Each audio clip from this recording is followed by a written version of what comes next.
दोस्तों, स्वागत है आपका अपने YouTube चैनल में। चैनल पर आए हो सो प्लीज चैनल को सब्सक्राइब कर देना, वीडियो को लाइक कर देना।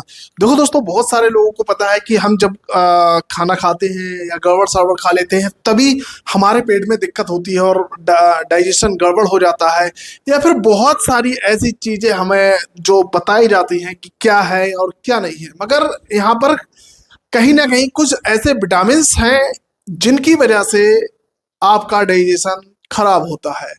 जी हाँ दोस्तों, इसी को हम एक्सप्लेन करेंगे और कुछ समझ में ना आए तो कमेंट कर देना, हम आपको बता देंगे। सबसे पहले बात करेंगे विटामिन B12 B12 की।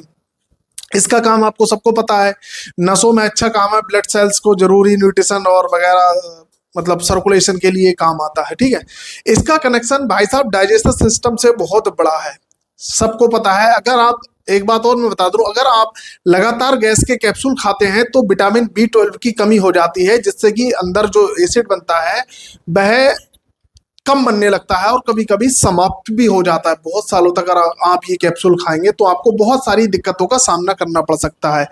तो विटामिन B12 की कमी से खाना पचाने में बहुत ज़्यादा दिक्कत आती है। क्यों? क्योंकि आंतों में जो बहुत लंबे समय तक खाना जमा रहता है आंतों में, तो क्या होता है जब खाना हम खाते हैं तो अंदर कुछ गुड बैक्टीरिया होते हैं जो खाना पचाने में मदद करते हैं, और जब ये खाना अंदर बहुत दिनों तक रह जाता है तब वो बैक्टीरिया इसको तोड़ना स्टार्ट करते हैं, जिससे हमको गैस बनती है, डकार आती है, बहुत बुरी बदबू आती है हमारे फ्लैटस में, पेट फूलता है।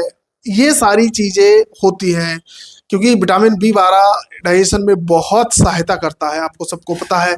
तो यही मैं बता रहा हूँ। और विटामिन B12 की वजह से बहुत कमजोरी आती है। किस किस में मिलेगा? ये दूध में, दही में, अंडा, मछली, पनीर, ये नॉन वेज के लिए बहुत, बेसिकली जो लोग वेजिटेरियन होते हैं उनको बहुत सारी दिक्कतों का सामना करना पड़ता है, बहुत सारी, क्योंकि उनमें बहुत ज्यादा विटामिन B12 की कमी होती है।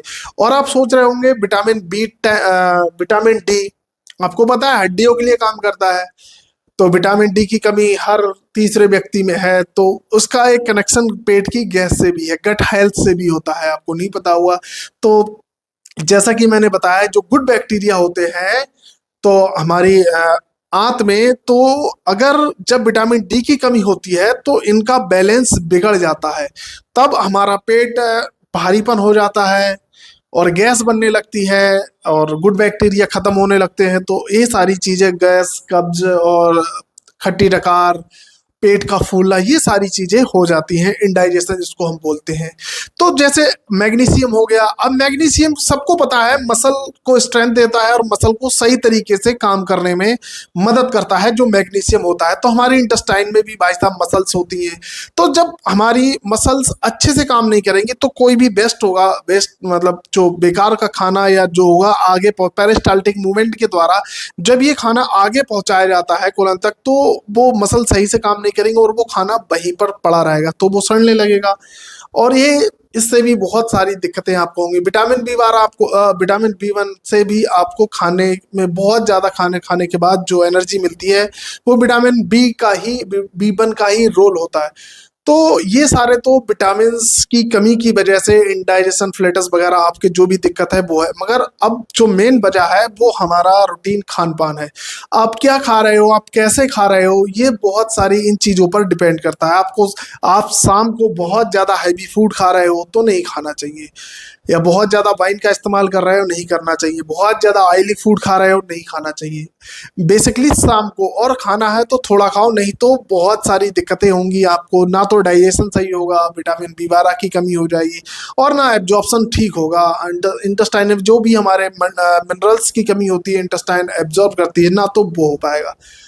तो सही तरीके से अगर काम करना है तो आपको इन विटामिन का भी ध्यान रखना होगा और खान पान का भी ध्यान करना होगा। बाकी दोस्तों, चैनल को सब्सक्राइब कर देना, वीडियो को लाइक, जय हिंद, वंदे मातरम।